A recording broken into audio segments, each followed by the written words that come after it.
할렐루야. 오늘도 하나님의 높으신 이름을 찬양하면서 우리 옆에 계신 분에게 한 주간 평안하셨습니까? 반갑습니다. 같이 인사 나누시겠습니다. 반갑습니다. 우리가 흔히 듣는 이야기가 기독교는 십자가의 종교다 하는 이런 이야기를 자주 듣습니다. 여러분, 십자가의 종교라고 하는 의미가 그렇다고 해서 교리가 십자가의 교리를 갖고 있고 이론이 십자가의 이론을 갖고 있다고 하는 이런 이야기는 아닙니다. 왜냐하면 우리가 믿는 이 신앙은 그냥 일반적인 종교와는 다르기 때문에 그렇습니다. 종교는 교리가 필요하고 또 이론이 필요하고 또 그 흐름 속에 깨달음이 필요하지만 실제로 신앙이라고 하는 것은 삶의 사건입니다. 그래서 십자가는 사건입니다. 예수님이 십자가를 지신 그 일 자체도 중요하지만 왜 예수님이 십자가를 지셨는가를 우리가 그 사건을 통해 느낄 수 있어야 그 십자가의 은혜 가운데서 변화된 삶을 살아갈 수 있게 됩니다. 삶이 변화가 일어나는 것은요, 그냥 말로 영향을 주고 뭔가를 깨달았다고 변화가 일어나는 것이 아니라 관계 속에서 변화가 일어납니다. 우리가 누군가의 관계를 가져서 그 사람에게 영향을 주고 영향을 받으면 나도 모르는 사이에 내가 변화되어 있는 것들을 깨닫게 됩니다.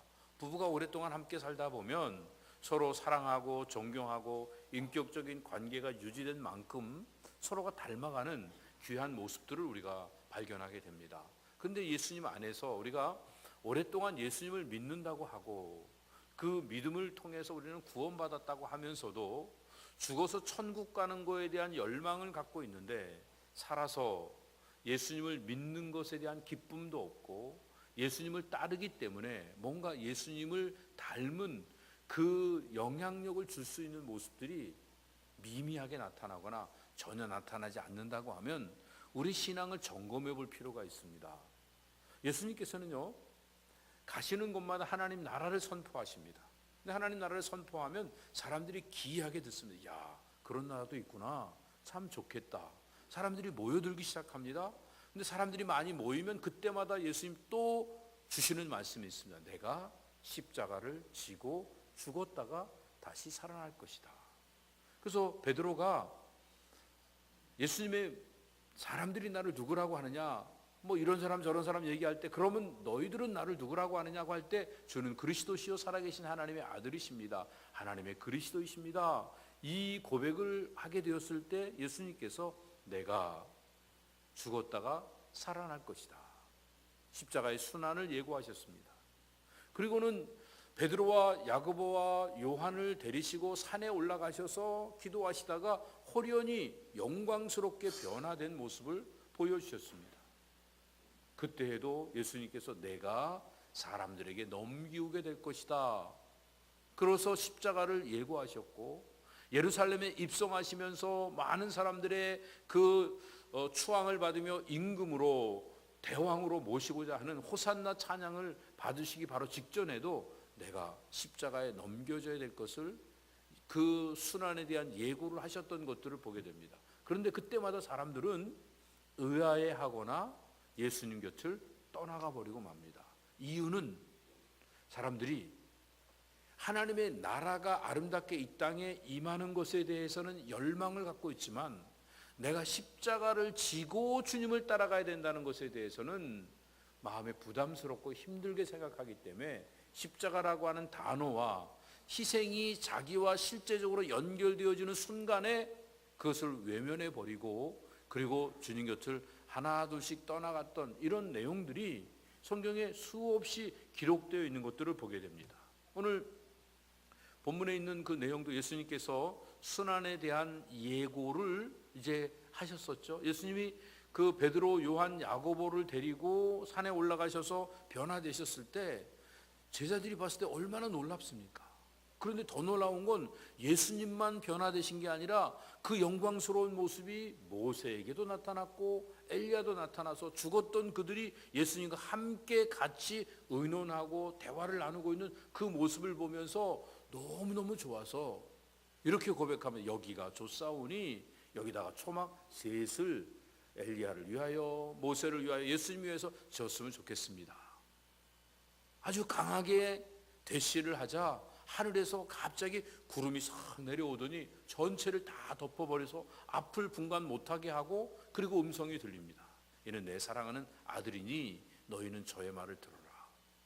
그래서 사람들이 놀라갖고 세 제자가 눈을 들어서 고개를 숙이고 있다가 눈을 들어보니까 다 구름과 안개는 사라지게 되고 예수님만 홀로 남아 계신 모습을 발견했다 하는 내용이 우리가 지난 시간에 살펴본 것입니다.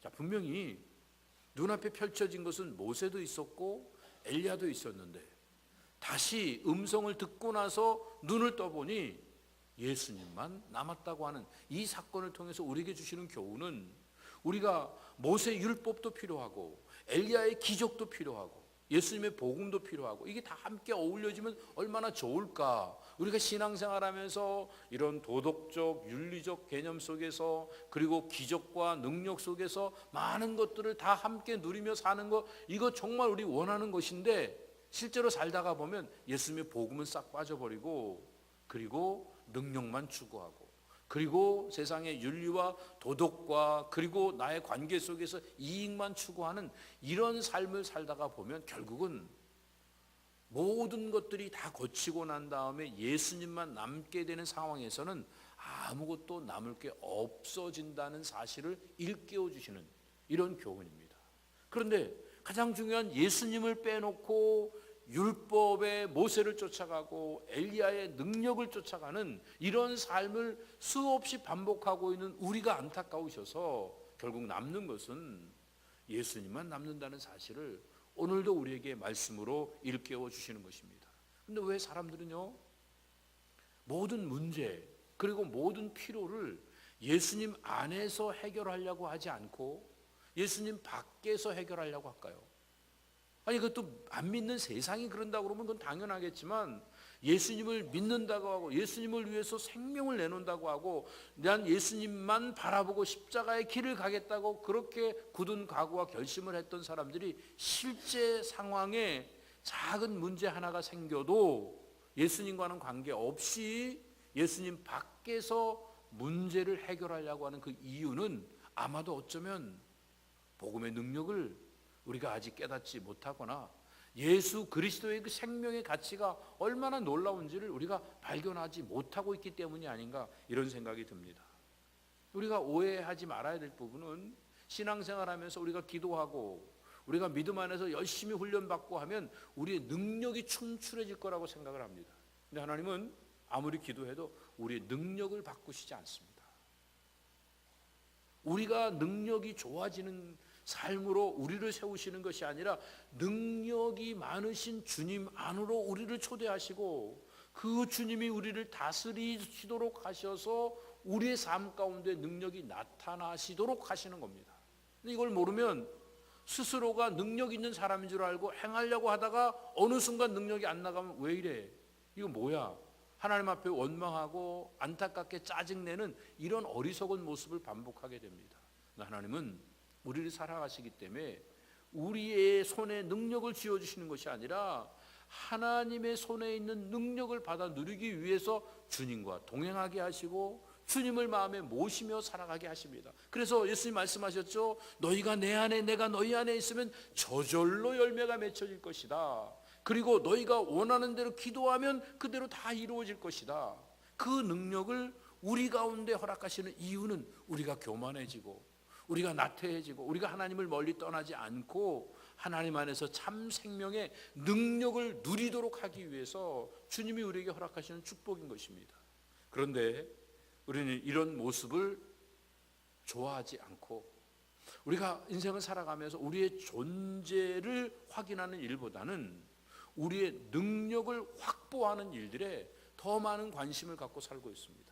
그러다가 실패하고 좌절하는 그 모습이 오늘 본문에 기록되어 있는 것입니다. 예수님이 세 제자를 데리고 변화산에 올라가셨습니다. 영광스러운 모습을 거기서 경험하고 내려오시는 그 동안에 산 밑에서는 무슨 일이 있었죠? 나머지 제자들이 곤욕을 치르고 있었습니다. 사람들이 모여 있었는데 사람들이 귀신 들린 아이를 데리고 와서 예수님의 제자들이 고쳐달라고 했는데 아무리 해도 안 고쳐지는 겁니다. 사람들이 다 이상하다고 생각하고 있을 때 예수님 내려오셨죠.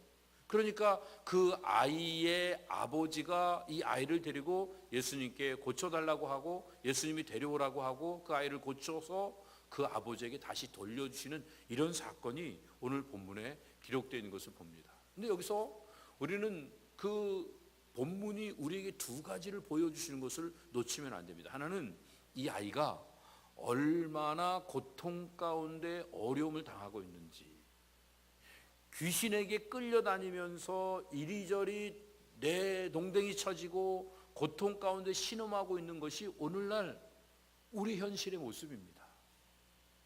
우리가 예수님을 만나지 못하고 예수님과 관계없이 이 세상의 주권자인 사단에게 끌려다니며 사는 모습은 내가 정신적으로 멀쩡하고 육체적으로 멀쩡하다고 그래도 우리가 영적으로 내동댕이 쳐지는 일들이 얼마나 많은지 현실적으로 이 감각을 일깨우시기 위해서 이 말씀을 우리에게 주시는 겁니다. 그런가 하면 또 한 가지는요, 예수님께서 말씀하신 믿음이 없고 패역한 세대라고 하시는 것이 예수님 당시의 시대가 아니라 오늘 우리가 살고 있는 시대입니다. 제자들만 믿음이 없는 게 아니라 오늘 이 말씀을 듣고 있는 우리도 믿음이 없음을 바라보도록 하기 위해서 이 말씀을 주시는 겁니다. 근데 이 귀신을 치유하는 이 사건은 마태복음 17장에도 나오고 마가복음 9장에도 나옵니다. 그런데 마태나 마가가 컨선했던 것보다도 누가는요 어느 쪽으로 연결하냐 하면 예수님이 기적을 행하시면서 귀신을 쫓아내는데 포커스를 맞춘 게 아니라 제자들은 귀신을 쫓아내지 못하는 믿음 없는 자리에서 맴돌고 있는 이 문제를 지적하고 있는 것을 우리는 만날 수 있어야 하는 것입니다. 오늘 본문에 있는 말씀을 보죠. 37절 보면 이튿날 산에서 내려오시니 큰 무리가 맞을세. 그런데 이 마가복음에 보면요 이튿날이 아니라 당일날이라고 말합니다. 근데 왜 이렇게 차이가 있습니까? 그것은 이 변화산 사건이 밤중에 일어난 거예요. 더군다나 이게 왜 그렇게 되냐 하면 유대인들은 날짜 계산을 갖다가 어떻게 하냐 하면 밤중에 저녁에 해 떨어지면서부터 다음날 해 지려고 할 때까지가 하루입니다.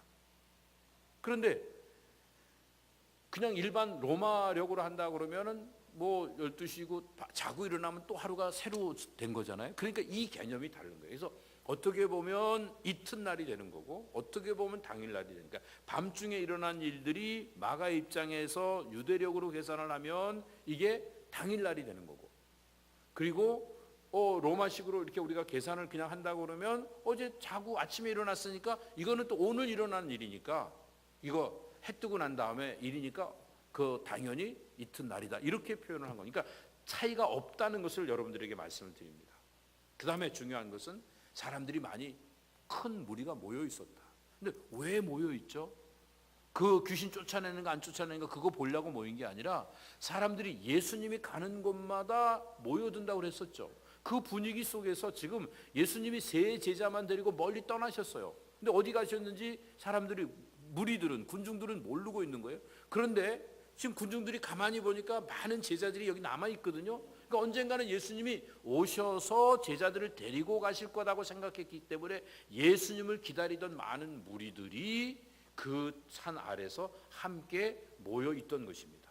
이런 차원에서 그 많은 무리 가운데 한 사람이 소리질러 가로되 선생님 청컨대 내 아들을 돌아보아 주옵소서. 이는 내 외아들이니이다. 여기서 돌아봐 달라고 하는 것은 의학적 용어로 의사가 환자를 케어한다는 이런 의미입니다.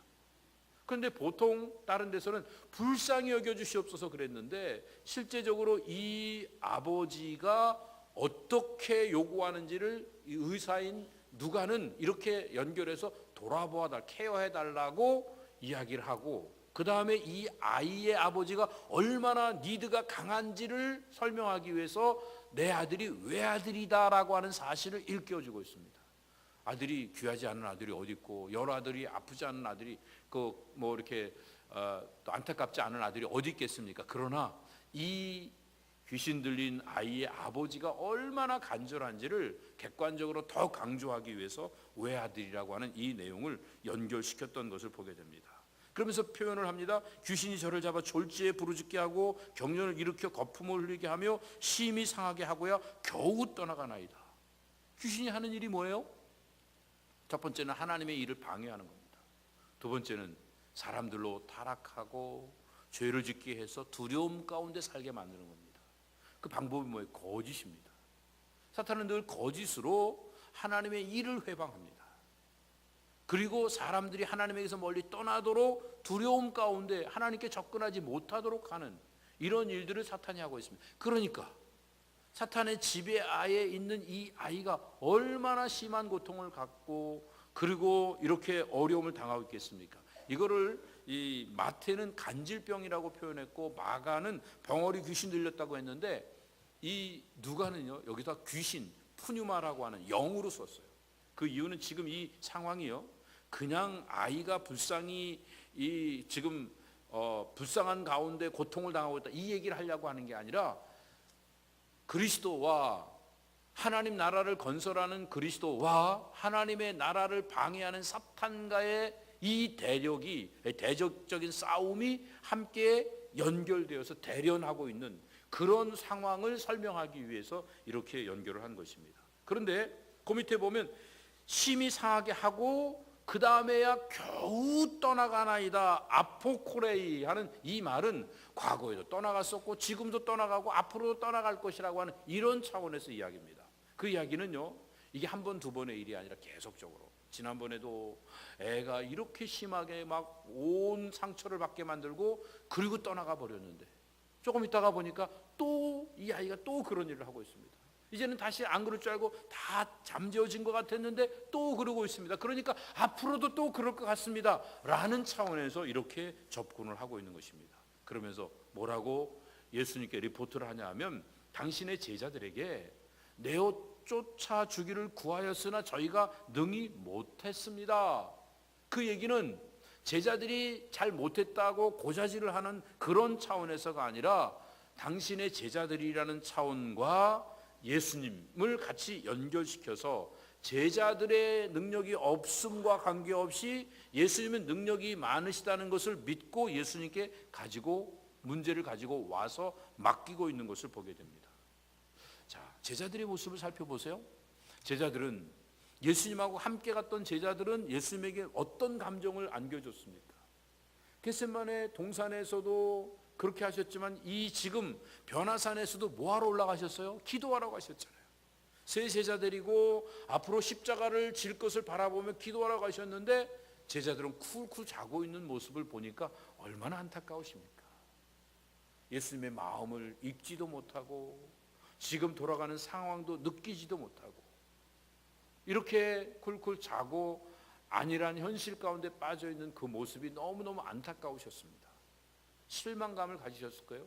그런데 밑에서는 나머지 제자들이 함께 모여서 사람이 데리고 온 귀신을 쫓아내는 일들을 행하라고 했는데 이걸 못하니까 과거에는 분명히 귀신을 쫓아냈었잖아요. 예수님이 귀신 쫓아내는 권능, 병 고치는 권능을 주셔서 밖에 나가서 귀신 쫓아내고 병 고치고 그리고 예수님께 와서 우리가 이렇게 했습니다. 그랬더니 예수님이 잘했다고 칭찬하셨잖아요. 그런데 지금 이걸 못하고 있으니까 사람들에게 근심거리가 되고 실망을 안겨주고 있습니다. 제자들은 예수님을 실망시킬 뿐만 아니라 세상에 있는 많은 사람들을 실망시키고 살아가고 있습니다. 이유는 한 가지입니다. 그들에게 믿음이 없기 때문입니다. 왜 믿음이 없습니까? 이미 믿음을 주셨는데 그 믿음은 우리가 가지고 있는 훈장이 아니고 우리의 손에 쥐고 마음대로 흔드는 것들이 아니라 하나님과의 관계 속에서 하나님의 은혜가 우리 가운데 임할 때 나타낼 수 있는 능력인 것입니다. 그래서 하나님의 말씀이 내 안에 살아서 나를 다스리고 지배할 때 내 안에 내 능력이 아닌 하나님의 능력이 나타날 수 있도록 허락하시기 때문에 귀신도 떠나가고 병도 고쳐지고 기적도 행하는 이런 역사를 이룰 수 있었던 거예요. 그런데 하나님의 말씀이 살아있지 않습니다. 예수님의 가슴과 제자들의 가슴이 맞닥뜨려 있지 않고 서로 떨어진 상태에서 동상이몽을 하고 있는 겁니다. 딴 꿈을 꾸면서 누가 높아질까, 누가 여기서 좀 더 이익을 얻을 수 있을까, 누가 예수님의 수제자가 될 수 있을까, 그것을 가지고 자리 다툼을 하고 있는 이 제자들의 안타까운 모습을 봅니다. 그때 예수님이 이렇게 말씀하시죠. 예수께서 대답하여 가라사대 믿음이 없고 패역한 세대여, 내가 얼마나 너희와 함께 있으며 너희를 참으리요, 내 아들을 이리로 데리고 오라. 예수님께서는 이 말씀에 헬라어에 보면 처음에 호라고 하는 단어로 탄식으로 시작을 하십니다. 왜 탄식하시죠? 이미 때가 오래되고 예수님 떠나가실 날이 얼마 남지 않았어요. 그런데 아직도 제자들은요, 하나님 나라가 무엇인지도 모르고 믿음의 확고한 모습을 갖고 있지 못하고 있습니다. 주님이 너무 안타까우신 겁니다. 그런데다가 회중들은 그렇게 많은 능력을 행하고 그렇게 많은 말씀들을 전해줬는데도 불구하고 여전히 지금도 떡을 구하고 지금도 능력만 구하면서 예수님을 졸졸 쫓아다니고 있는 그 모습을 보며 주님 말씀하십니다. 이 믿음이 없고 이 패역한 세대여, 내가 언제까지 참겠느냐, 내가 얼마까지 기다려야 되겠느냐. 그러면서 여기에 있는 그 표현은 제자들에게만 하시는 말씀이 아니라 그 함께 있는 무리들에게도, 이 아비에게도 하시는 말씀입니다. 오늘 우리에게도 하시는 말씀입니다. 주님은 지금도 인내하고 계십니다. 그런데 주님은 그냥 인내하고만 계신 게 아니라 이 문제를, 이 갈등을 해결하기 위해서 가까이 다가오시는 모습을 봅니다. 그래서 예수님이 아들을 데려오라고 하니까 그 사람이 이제 아들을 데리고 오죠. 근데 데리고 오는데 올 때에 귀신이 거꾸로 들리고 심한 경련을 일으키게 하는지라 예수께서 더러운 귀신을 꾸짖으시고 아이를 낳게 하사 그 아비에게 도로 주시니, 아이를 데려오는데도 거기서도 발작을 일으키고 거기서도 소동을 부리고 있는 이 모습은 이미 여기서 올 때라고 하는 이 단어 자체가 저가 이렇게 오고 있는 그 동안에도 귀신이 벌써 이 아이를 마음대로 끌고 다니면서 그리고 예수님께 못 가게 막고 있는 겁니다. 여러분, 예수님 앞으로 오는 그 과정에서 오려고 마음만 먹으면 길이 뻥 뚫려야 되잖아요. 근데 신앙생활은 그게 아닙니다. 왜냐하면 현실적으로 어려운 상황을 극복해 내는 겁니다.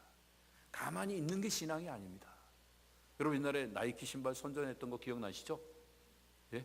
마이클 조단이 이렇게 막 하면서 마이클 조단이 그 신발 신고 했던 한마디죠. Just do it. 너무 오래된 얘기라 모르시나요? 여러분, 믿음은 just do it. 행하는 것입니다. 주님 앞으로 데리고 와야 됩니다. 아이가 지금 발작을 하고 있지만, 아이가 지금 넘어지고 거꾸러지며 거품을 내몰고 소리를 지르고 있지만, 지금 이 아비가 해야 될 일은 예수님이 데려오라 하시는 그 명령을 듣고 이 아이를 bring to him, 예수님께로 데려가는 일을 해야 되는 것입니다. 그럴 때 놀라운 역사가 나타나게 됩니다. 그러니까 예수님이 한마디로 꾸짖죠. 예수님 말씀 한마디에 모든 것들이 다 잠잠해지고 하나님의 위엄이 드러나게 되어집니다. 근데 여기서 보면요, 마가는 아비의 믿음, 누가는 이 초월적인 능력에 초점을 맞췄어요. 그래서 여기서 낫게 했다, 이아사또라고 하는 이 단어는요, 어느 때 쓰이냐면 귀신을 추방시킬 때, 귀신을 쫓아낼 때에도 죽기에도 쓰이고 질병을 물리칠 때에도 치유에도 쓰이는 똑같은 단어입니다. 그러니까 이거 잘못 생각하면 치유에도 귀신을 쫓아낼 똑같이 쓰니까 귀신이 떠나가야 질병이 치료된다, 이렇게 접근하는 거는 이거는 무리한 거예요. 그럴 수도 있지만 대부분 관계없이 또 하나님이 주시는 질병도 있으니까요. 이제 그런 차원에서 봤을 때 귀신이 떠나가는 것이든 질병이 치유되는 것이든 하나님의 능력으로 역사되어지는 것이라는 것을 여기서 보여주고 있는 것입니다. 귀신이 떠나갔다고 하는 것은 그 자리에 하나님의 나라가 임했다고 하는 것을 보여줍니다.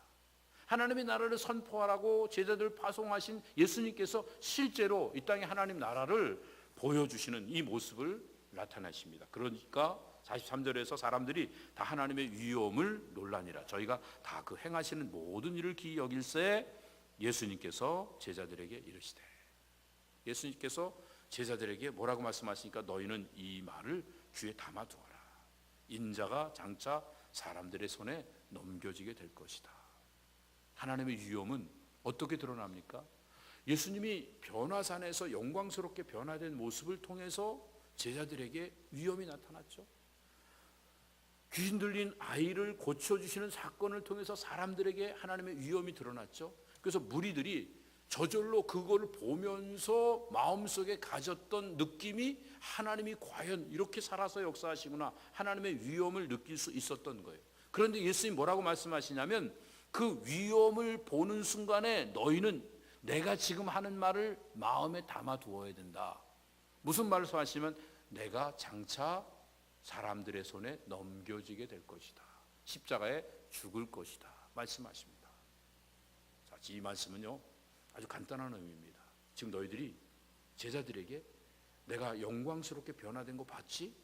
귀신이 쫓겨나가는 거 봤지? 그런데 너희들이 마음에 담아둬야 될 것은 그것이 아니라, 영광스럽게 변화된 것이나 귀신이 쫓겨나는 능력이 행해지는 것이 아니라 십자가를 지는 것이 너의 마음속에 담겨져 있어야 된다. 내가 십자가에 넘기게 될 것이다. 이 말씀을 하고 계신 것입니다. 그런데 저들은 이 말씀을 알지 못하였다. 그래서 뭐라고 하냐, 이는 저희로 깨닫지 못하게 숨김이 되었습니다. 또 저희는 이 말씀을 묻기도 두려워하였더라. 여기에 깨닫지 못하게라고 하는 이 하게의 단어의 원의 의미는 희나라고 하는 단어인데, 이 희나가 수동태와 연결되어 있어요. 그러니까 누가 뭘 하게 만들었다는 거예요. 그러니까 깨닫지 못하게 하나님이 역사하셨다는 거예요. 하나님이 이 깨닫지 못하도록 그냥 내버려 두신 겁니다. 그래서 그냥 그 하나님의 말씀이 와 닿지 않은 겁니다. 예수님이 하시는 말씀의 의미가 무엇인지를 모르는 겁니다. 그러니까 묻지도 못하고 두려움 가운데 빠져들게 되어집니다. 여러분, 제자들이요 웬만한 거 예수님께 와서 자꾸 묻잖아요. 뭐 이것도 묻고 저것도 묻고 그러는데 이 꼭 중요한 이 일을 묻지도 못하고 두려움 속에 있는 그 이유가 무엇일까요? 성경에는요 두려워하는 이유를 크게 세 가지로 얘기해요. 첫 번째, 사탄이 장난치니까.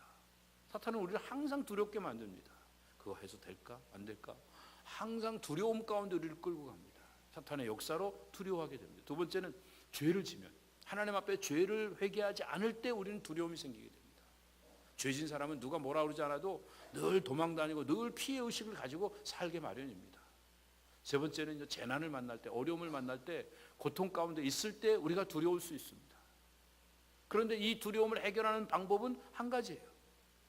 그것은 바로 주님 안에서, 예수님 안에서 참 사랑을 만나고 참 소망을 가지고 믿음으로 행하는 것입니다. 그때만 우리가 두려움을 떨쳐버릴 수 있습니다. 사랑은 그냥 말이 아닙니다. 사랑한다, 그걸로 사랑이 아니에요. 사랑엔 고백이 필요한 거예요. 우리가 주님 안에서 이 모든 문제들을 해결할 때 주님 맡깁니다, 이게 중요한 게 아니에요. 실제로 맡기는 일이 필요한 거예요. 그래서 주님 앞에 데려와야 합니다. 아니 데려오려고 했어요. 그런데 얘가 발작을 하는데 어떻게 데리고 가요? 그게 중요하지 않아요. 예수님 명령을 듣고 이 아이를 끌고 가려고 하는 의지를 놓치지 않고 가면 가는 거예요. 그리고 가는 도중에 어려울 때 주님이 꾸짖으시면 귀신이 떠나가는 거란 말이에요.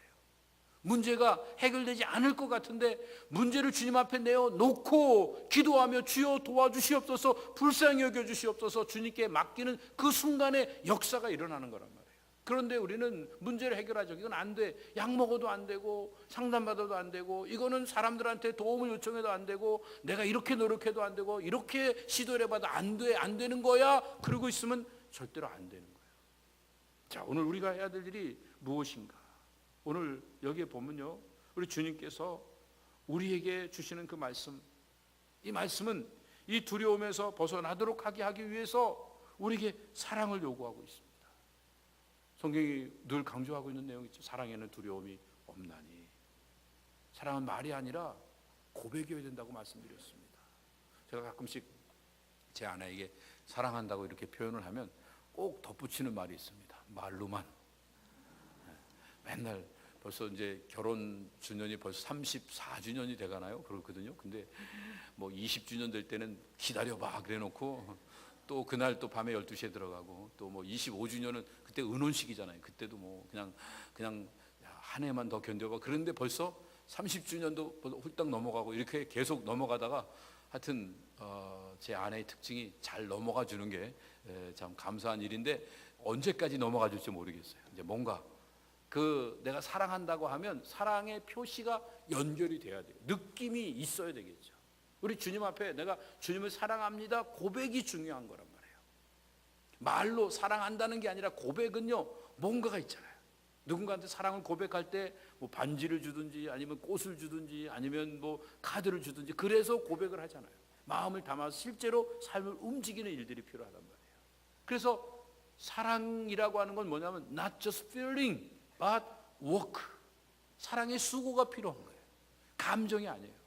그냥 사랑한다는 감정으로 아는 건 그냥 지나가 버리고 말아요. 그러나 사랑하기 때문에 희생하고 사랑하기 때문에 나를 포기하고 사랑하기 때문에 주님을 사랑하기 때문에 자기 십자가를 지고 자기에게 주어진 그 모든 상황을 가기 위해서 자기를 부인하는 이런 삶을 살아가는 이런 일들이 필요한 것입니다. 그런데 주님을 사랑한다고 하면서 엘리야도 좋고 모세도 좋습니다. 여기다 초막셋을 집시다.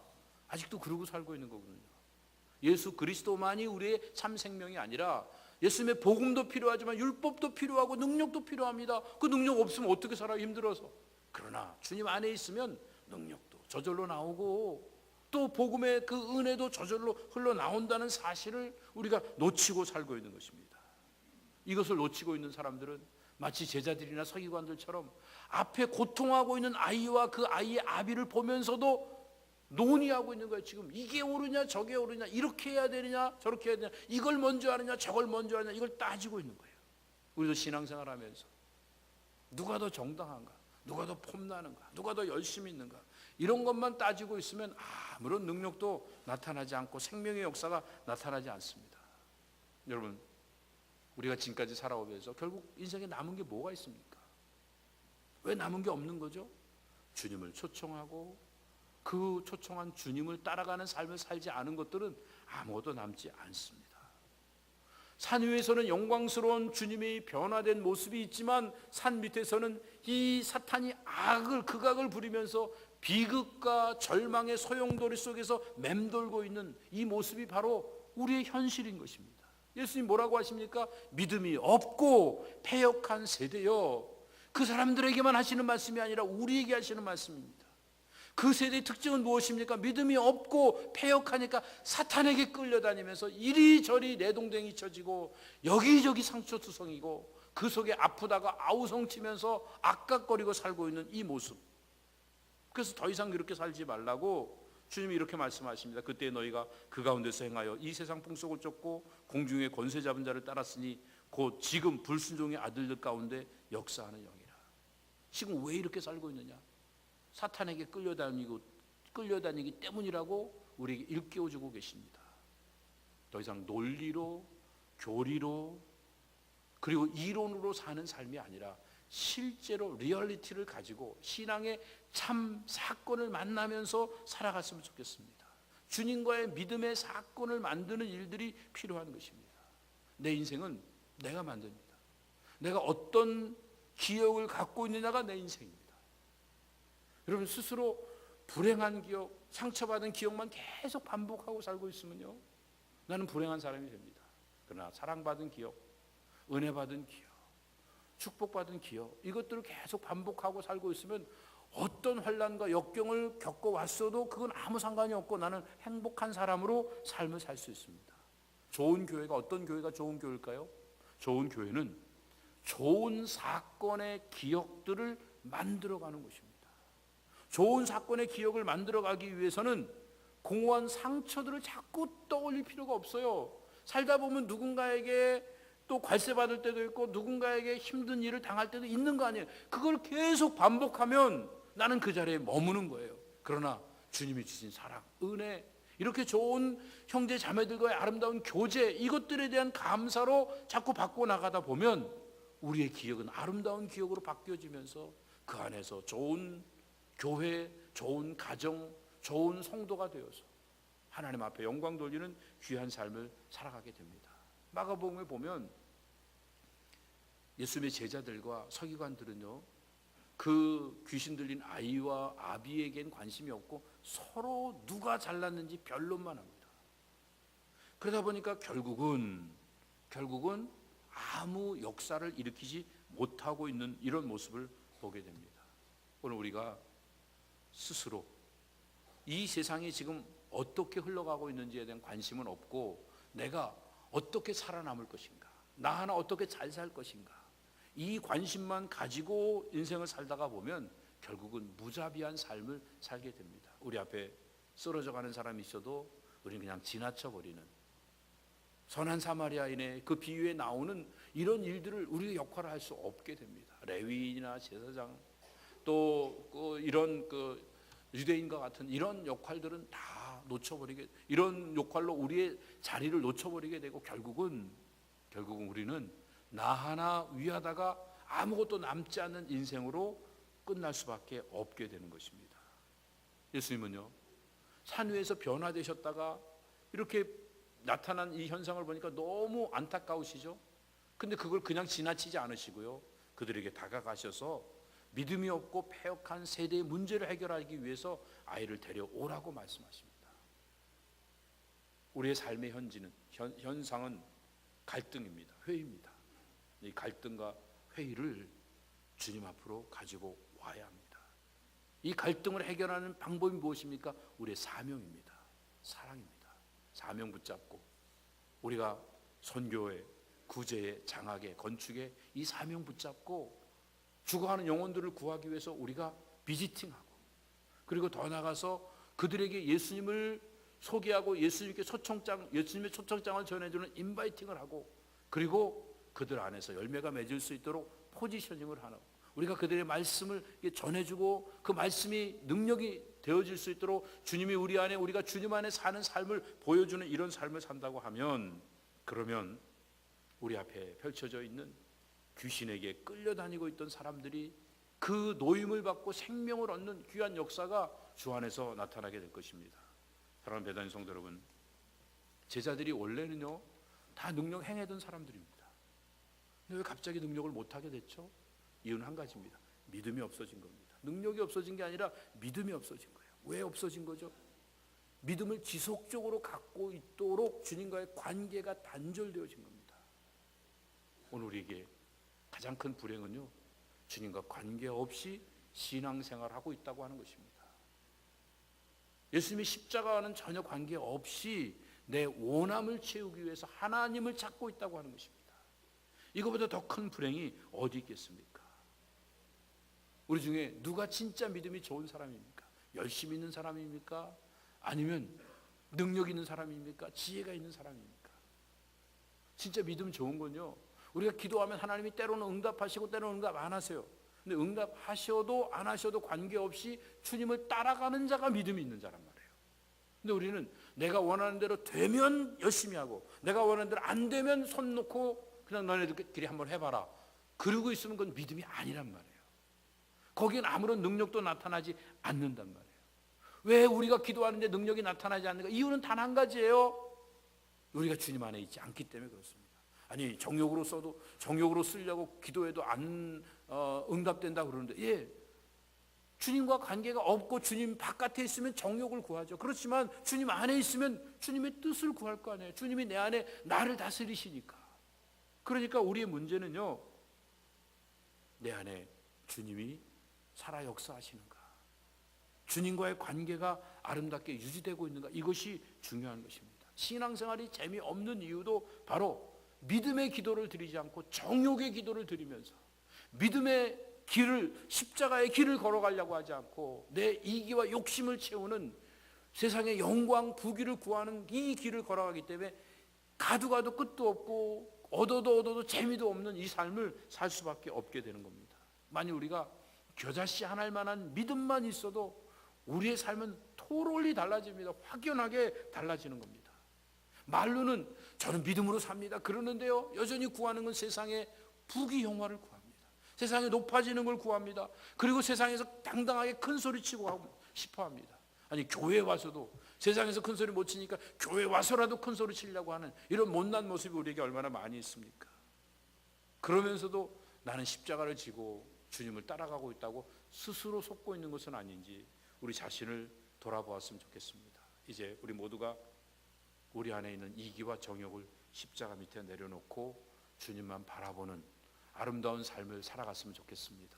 그러려면 Stop talking. 이제 우리의 변명을 더 이상 늘어놓지 마시고 Bring to Him.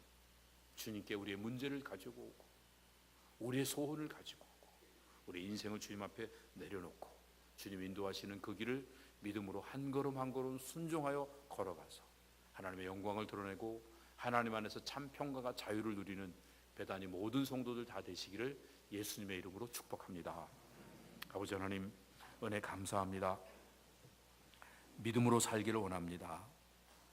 참된 믿음이 무엇인지 내 안에 내 능력이 아닌 하나님의 능력을 이 세상 속에 펼쳐나가는 일들을 위해 주님과의 아름다운 관계 속에 주님이 걸어가신 십자가의 길을 외면하지 않고 끝까지 나를 부인하고 내게 주어진 십자가를 짊어지고 주님을 따라갈 수 있는 제자된 삶을 살아가는 배단이 모든 성도들 다 되어서 하나님 안에서 참 귀한 열매, 생명의 아름다운 열매 맺으면서 예수님 때문에 행복한 삶을 살아가는 배단이 모든 성도들 다 될 수 있도록 은혜를 더하여 주시옵소서. 예수님의 이름으로 감사하며 기도드립니다. 아멘. 자리에 일어나셔서 찬양 올려드립니다.